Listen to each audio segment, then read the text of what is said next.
Robert had always believed that life slowed down after 60.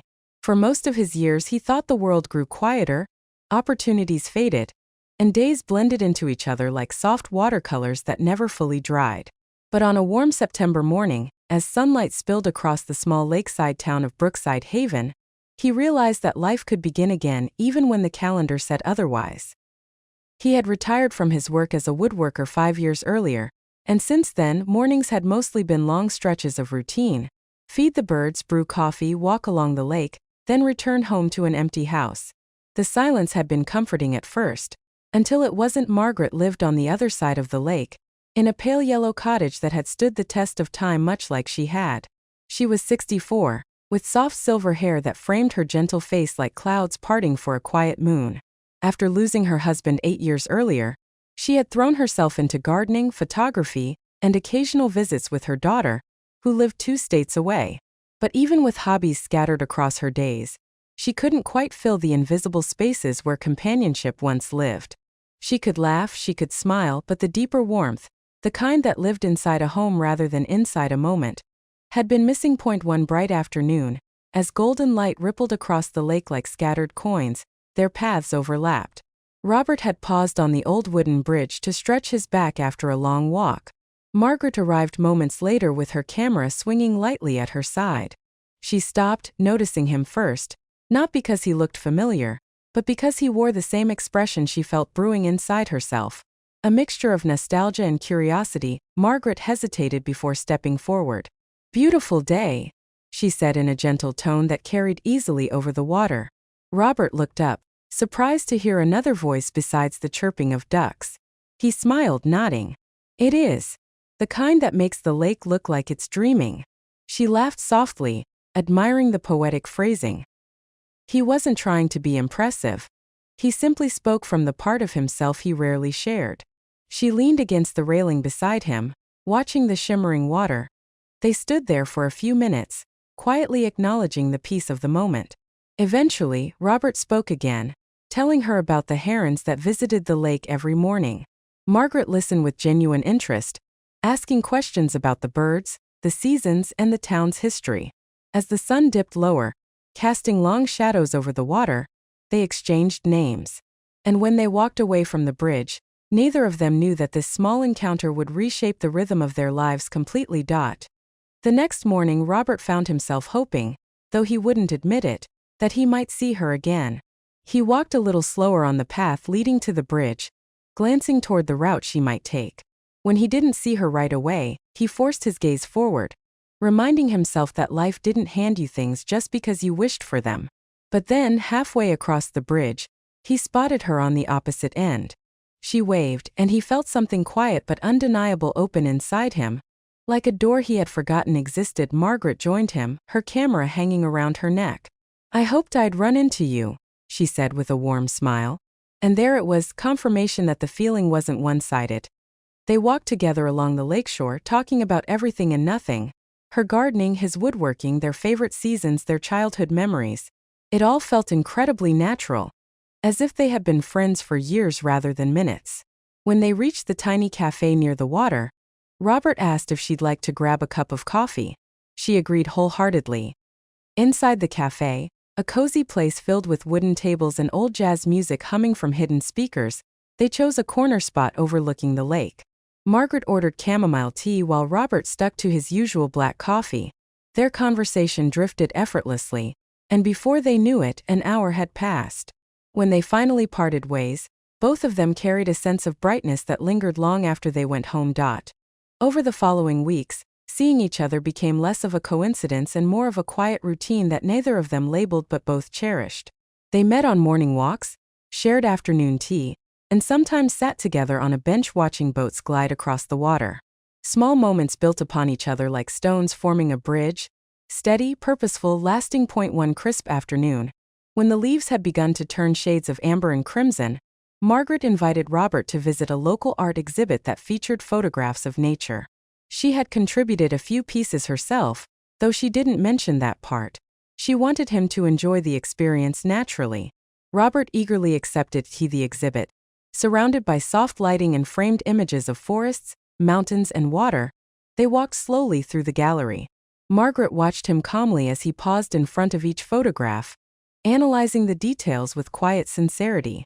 When they reached one particular photo, a stunning capture of the lake at dawn, Robert leaned closer. "This one feels alive," he whispered. "Like the morning is breathing." Margaret hesitated, then confessed with a tender smile, "I took that one." He turned to her, surprise illuminating his expression.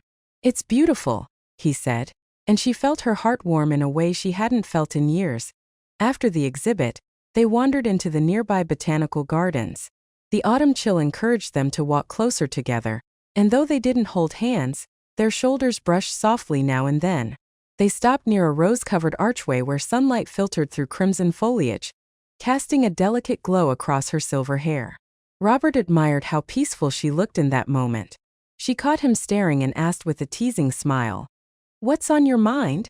He shook his head gently. "Just, everything about this feels right." As weeks turned into months, their connection deepened like steady roots in soft soil. They planned small hangouts, from movie evenings in Margaret's living room to morning drives along country roads.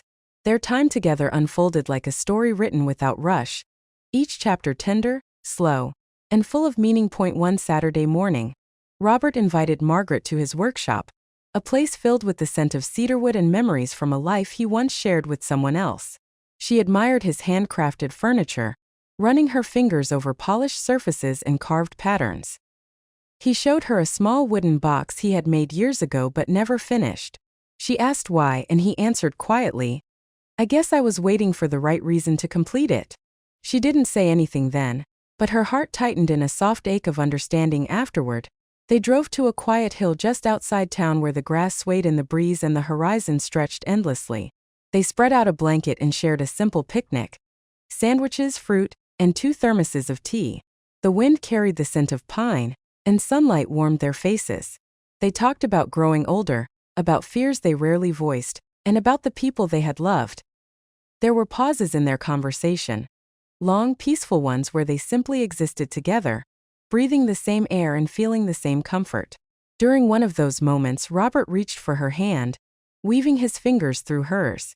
Margaret looked at him, surprised only for a heartbeat before she leaned gently against his shoulder. Her head fit there as if it had always belonged at. The romantic moments blossomed naturally. Glances that lingered, smiles that softened, touches that felt familiar even though they were new. Nothing rushed, nothing forced. One evening, as the town dipped into twilight, Robert and Margaret found themselves back at the lake's edge. The sunset painted the water in hues of gold and rose, and the air carried a gentle stillness. They walked slowly along the shore until they reached a quiet spot where willow branches dipped toward the water. They sat side by side, their shoulders touching lightly. The moment felt suspended, like the world was holding its breath just for them. Margaret shifted closer. "This place always makes me feel safe," she said quietly. Robert nodded. "Me too. Especially now." He turned to look at her, noticing how the sunset wrapped her in warm light. She looked up at him and something passed between them, something unspoken but powerful.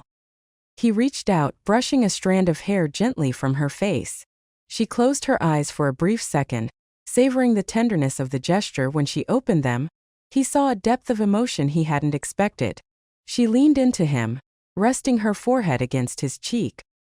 He wrapped an arm around her shoulders, pulling her closer, and they remained that way, quiet, still, and completely connected, while the sun melted into the horizon. As the months flowed on, their relationship grew with a steady confidence. They were no longer two people filling empty spaces. They were partners discovering new meaning in each day. Robert finished the wooden box he had shown Margaret months earlier. He sanded it carefully, polished it until it gleamed, and lined it with soft velvet. He planned to give it to her during one of their sunset walks, but the right moment hadn't arrived yet. He waited, trusting that life would create that moment naturally. One chilly evening in early spring, Margaret invited him to her house for dinner. She baked a hearty casserole and set the table with candles, something she hadn't done in years. After dinner, they sat on the back porch wrapped in blankets, sipping warm tea as they watched stars emerge in the sky. The soft glow of the candles flickered inside the house behind them, and the night air carried the faint scent of her garden. Margaret rested her head against his shoulder once again. "I never expected this," she whispered. "I thought companionship was something I had already lived through." Robert placed his hand over hers. "Maybe we were meant to rediscover it together." She smiled softly, eyes glistening. "I like that idea." On the first warm day of summer, they returned to the lake, the place where it had all begun. The sunlight danced across the water, and the breeze carried the scent of blooming flowers. They stood facing each other, holding hands, the golden reflection stretching between them like a pathway of light. Robert reached into his pocket and took out the wooden box. He opened it carefully, revealing a simple silver bracelet he had chosen for her. Not as a symbol of obligation, but of gratitude and connection. Margaret looked at the bracelet, her eyes welling with emotion. "Robert, it's beautiful," she whispered. He gently placed it around her wrist. "So are you," he replied softly. She smiled, stepping closer, and he wrapped his arms around her. They stood in the warm glow of the sunset, holding each other, knowing without speaking that their lives had intertwined in ways neither of them had expected, but both desperately needed. The lake shimmered. The breeze whispered, and two hearts, older but not tired, wounded but not defeated, found comfort, warmth, and love once again. A love that didn't arrive in youth, but arrived when it mattered. A love that didn't hurry, a love that didn't fade, a love that bloomed at sunset and lasted even longer.